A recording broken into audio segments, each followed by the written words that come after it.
Buenos días, mi nombre es Manuel González, pertenezco al grupo NanoMag y voy a presentaros este trabajo que he titulado como Nanoestructura magnética multifuncional para doble imagen en MRI PET. Las nanopartículas magnéticas están en el rango nanométrico. Un nanómetro es la millonésima parte de un metro. Es decir, el cabello humano tiene de espesor unos 60.000 nanómetros. Un parámetro relevante en la nanoescala es que a medida que disminuimos el tamaño del material a tamaños nanométricos, la proporción de los átomos en su superficie es mayor en comparación a los átomos que se encuentran en su interior. Estos átomos tienen índices de coordinación diferentes y propiedades físicas distintas que le aportan al material propiedades como resonancia plasmónica, efectos catalíticos intensos y el superparamagnetismo. El superparamagnetismo, como bien dije, es un comportamiento magnético propio de la nanoescala en la cual, a medida que disminuimos el tamaño de la nanopartícula a un tamaño crítico de la magnetita, que es el material en el que se componen nuestras nanopartículas magnéticas, es de 30 nanómetros, aparecen las estructuras multidominio típicas de los materiales ferromagnéticos se transforman en organizaciones monodominio. En este punto, esto hace que las nanopartículas magnéticas se imposibiliten, digamos, la agregación de estas nanopartículas. Este es un requisito indispensable para su uso en aplicaciones biomédicas. La magnetita es una ferrita de estructura cristalina de tipo espinal inversa, en el cual están los cationes de hierro más 3 y hierro más 2 en esa estructura. Los aniones de oxígeno se encuentran formando la estructura cristalina cúbica compacta y centrada en caras, en la cual la mitad de los cationes de hierro más 3 se encuentran en los intersticios tetraédricos junto con los cationes de hierro más 2 que se encuentran en los intersticios octaédricos. La síntesis de las nanopartículas magnéticas multinúcleos de magnetita recubiertas de hidróxido de aluminio, a partir de ahora las llamaré nanoestructuras magnéticas híbridas, se consiguen por métodos bottom-up o condensantes. Se utilizaron dos tipos de métodos, el cual para el núcleo magnético se utilizó la coprecipitación y para el recubierto de estos núcleos magnéticos con el hidróxido de aluminio se utilizó la hidrólisis forzada. Ambos métodos muestran ventajas similares, tales como que son simples, de bajo coste y reproducibles, pero también demuestran desventajas, como todo método sintético. Por ejemplo, desventajas de los núcleos magnéticos hechos por coprecipitación es que se obtienen nanopartículas magnéticas de polispersidad variada y con la hidrólisis forzada se encuentra un control de la morfología limitado.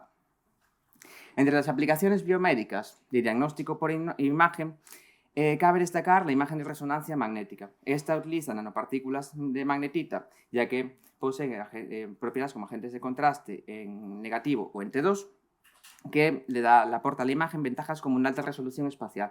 Sin embargo, esta carece de una buena sensibilidad, por lo que es ideal hibridarla con otro tipo de técnicas de imagen. En este caso se utilizó la topografía de emisión de positrones o PET, mediante el anclaje de un radioisótopo, en este caso flúor 18, a la nanopartícula de magnetita.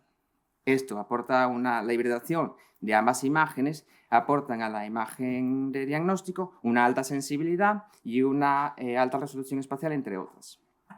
El desarrollo de las nanopartículas, de la nanoestructura magnética híbrida, se obtuvo mediante los núcleos magnéticos de un diámetro en torno a 10 nanómetros, se obtuvo mediante coprecipitación, en la cual iones de hierro más 3 e iones de hierro más 2 se encuentran disueltos en una disolución ácida acuosa y a esta se le añade hidróxido amónico y el polímero biocompatible. En este caso se utilizó el ácido poliacrílico, ya que queríamos que nuestras nanopartículas magnéticas estuviesen funcionalizadas con grupos carboxílicos en su superficie.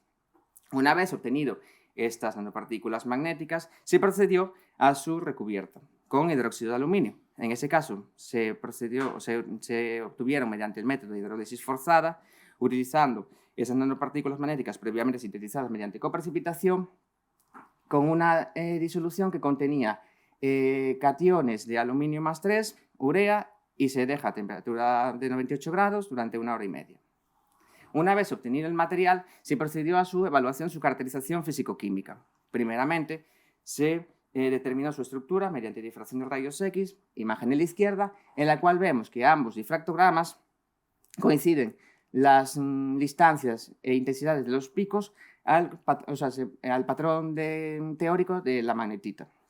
A mayores, el difractograma, a ver, ¿esto funciona así? ¿No? Sí, vale. El difractograma correspondiente a la nanoestructura magnética híbrida también posee una banda ancha a bajo ángulo que corresponde con la fase amorfa de la bohemita. Después se determinó, se caracterizó la superficie de este material mediante espectroscopía de infrarrojo, en el cual podemos ver en el espectro que las vibraciones moleculares, tanto de tensión como de flexión de los enlaces metal-oxígeno, se encuentran presentes en este espectro, por lo cual nos confirma de que tenemos la magnetita recubierta de hidróxido de aluminio. La morfología se determinó mediante microscopía electrónica de transmisión o TEM y de barrido o SEM. En ambas imágenes, en ambas micrografías, podemos observar que la morfología de esas nanopartículas, tanto la nanopartícula magnética, núcleo magnético, como de la magnetita, de la nanoestructura magnética híbrida, es una morfología cuasi esférica, donde el núcleo magnético es en torno a los 10 nanómetros de diámetro y la nanoestructura magnética híbrida en torno a los 211 nanómetros de diámetro. La estabilidad coloidal se evaluó mediante medidas de DLS, en el cual podemos ver que el núcleo magnético posee una superficie bastante negativa. Esto es procedente de los grupos carboxílicos que contienen en su superficie. Sin embargo, la nanoestructura magnética híbrida posee una carga superficial positiva. Esto es debido a que los cationes metálicos aceptan protones en su superficie y por lo tanto le dan una cierta carga positiva. A mayores, ambos índices de polidispersidad de ambas nanoestructuras magnéticas están en torno a menor de 0.3, valores aceptables para su aplicación en biomedicina. La caracterización magnética se evaluó mediante el uso de un magnetómetro VSM y un squeeze. En la imagen de la derecha podemos ver la curva de zero field cooling, en la cual obtenemos la temperatura de bloqueo, que está en torno a 145 kelvins, lo cual nos dice de que la nanopartícula magnética se encuentra en un régimen superparamagnético a temperatura ambiente. A mayores, el ciclo de histéresis, imagen a la izquierda, podemos sacar resultados como la magnetización remanencia y el campo coercitivo, que son casi nulos. Muy bien, una vez obtenido el material evaluado físico-químicamente, pues se procedió a un estudio pre-in vivo de la nanoestructura magnética híbrida y radioetiquetada con este flúor 18. Primeramente se hizo un estudio de citotoxicidad utilizando células mesenquimales. Estas se utilizaron por su baja inmunogeneidad y porque están presentes en todo el organismo, en el cual podemos ver que la viabilidad celular de estas nanoestructuras magnéticas no presentan toxicidad en células a partir de concentraciones iguales o inferiores a 100 microgramos mililitro. Concentraciones ya bastante elevadas para utilizar en el cuerpo humano, ¿no? Bueno, en el organismo. Posteriormente a esto, se evaluó la eficacia como contraste en MRI, en el cual podemos ver que los valores de relajatividad transversal están en torno a 470 milimolar por segundo, valores iguales o superiores a los agentes de contraste utilizados hoy en clínica, como agentes de contraste en negativo. Después se hizo un estudio del radioetiquetado, la eficacia del radioetiquetado de esas nanopartículas magnéticas utilizando diferentes concentraciones de radioisótopo, desde 5 megabecquerels hasta 30 megabecquerels, y a un tiempo de exposición desde 2 minutos a 10 minutos. En todos los casos podemos comprobar que la eficacia del enlace no bajó de los 99%. Posteriormente se hizo un estudio en vivo de esas nanoestructuras magnéticas híbridas radioetiquetadas y se probó su uso como agente de contraste dual en MRI-PET. Para esto se siguieron dos estrategias diferentes. Primeramente, la inyección directa de esas nanoestructuras magnéticas híbridas radioetiquetadas Y la siguiente, esas mismas nanoestructuras magnéticas híbridas radioetiquetadas internalizadas en células madre. Esto se inyectó de manera intravenosa a los ratones y se hizo un estudio de biodistribución utilizando diferentes técnicas de imagen, MRI, PET o tomografía computarizada, donde se observó la distribución de ambas estrategias y se comparó con un control de radioisótopo libre. Posteriormente se hizo un estudio de la citotoxicidad sistémica. Las imágenes de biodistribución se presentan en esta diapositiva, en la cual se utiliza un control salino que tenía una disolución salina de cloruro sódico al 0,9%. Una vez inyectamos al animal las estructuras magnéticas híbridas radioetiquetadas, se puede observar mediante las imágenes de biodistribución que la localización de esas nanoestructuras se observa sobre todo en el hígado y parte en el bazo, y una pequeña parte en el pulmón. Sin embargo, cuando inyectamos esa nanoestructura magnética híbrida radioetiquetada dentro de las células mesenquimales, se observa que la biodistribución ha cambiado en comparación con las nanoestructuras magnéticas sin internalizar, en la cual sí que se ve parte en el hígado, en el bazo, pero mayor parte en el pulmón. Esto es ideal, esto abre, digamos, un camino para futuras terapias pulmonares. Posteriormente, se hizo una evaluación de la biodistribución del radioisótopo libre, ¿no?, en el organismo.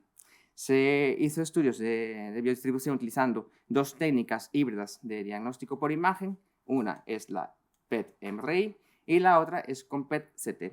En ambas distribuciones podemos observar que la localización de este radioisótopo libre se encuentra mayoritariamente en la zona ósea y en la vejiga, y poco en los pulmones o en el hígado. Para finalizar, se ha hecho un estudio de la inmunotoxicidad utilizando leucocitos, glóbulos blancos, linfocitos, monocitos y granulocitos, y se hizo un estudio utilizando ambas estrategias en comparación con grupo salino. Una inyección. Los estudios se obtuvieron mediante evaluando, ¿no?, al primer día y al séptimo día después de la inyección de estas estrategias. Y podemos observar en todas las gráficas que no se observa una alteración visiblemente notable en cualquiera de los diferentes tipos de leucocitos, por lo que se puede decir que, primeramente, no hubo, digamos, un aumento de una toxicidad sistémica utilizando este tipo de estrategias. Como conclusión, tenemos de que se ha desarrollado y caracterizado físico-químicamente este nanomaterial magnético. Después, de las aplicaciones biomédicas podemos obtener de que no existe una apoptosis celular a concentraciones iguales o inferiores a 100 microgramos mililitro, y se ha observado de que las nanoestructuras magnéticas híbridas internalizadas en células mesenquimales, en comparación con las nanoestructuras magnéticas sin internalizar inyectadas en animales, se puede observar que su acumulación sobre todo se encuentra en el pulmón. Esto es de gran interés para varias aplicaciones biomédicas, para detección, diagnóstico o terapia pulmonar. Muchas gracias a todos por vuestra atención.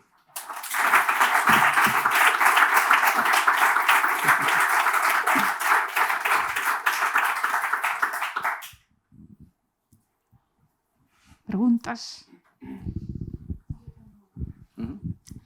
Mira, yo quería saber, de todo esto que estás presentando, ¿cuáles son las capacidades exactas que hay aquí en el que aporta Limatus, ¿no? Sí. Primero es nuestro grupo, Nanomag, sintetizar diferentes nanopartículas magnéticas. Entre ellas, este es un ejemplo de esas nanoestructuras magnéticas que pueden ser tanto complejas como simples, a diferentes tipos de concentración, utilizando diferentes tipos de síntesis. Bueno, digamos que la nanoestructura ya es del propio Eimatus, ¿no? A mayores también tenemos diferentes tipos de caracterizaciones, diferentes equipos para las caracterizaciones físico-químicas. Entre ellos, por ejemplo, las medidas de VSM, de caracterización magnética, se han hecho en este instituto. A mayores también, un DLS, bueno, tenemos diferentes tipos de equipos también que pueden ser utilizados para este fin. No sé qué más quieres saber. Sí, yo tengo una curiosidad. ¿Por qué utilizasteis células madre mesenquimales para hacer la encapsulación y no un macrófago o una célula tumoral o una célula de pulmón? Vale, esta colaboración fue con el grupo de Lovaina, entonces el cual han visto de que estas células, aparte de estar por todo el organismo, presentaban una baja inmunogeneidad a mayores que suelen introducirse estudios previos. Han visto que se han introducido sobre todo en pulmones, bueno, digamos en órganos que ahora mismo actualmente son imposibles, digamos, de diagnosticar enfermedades de ellos o si no también para terapias, ¿no? Terapias dirigidas. Entonces por este motivo fue que se utilizaron estas células mesenquimales. Ah, muy bien. ¿Preguntas? ¿Más algún comentario?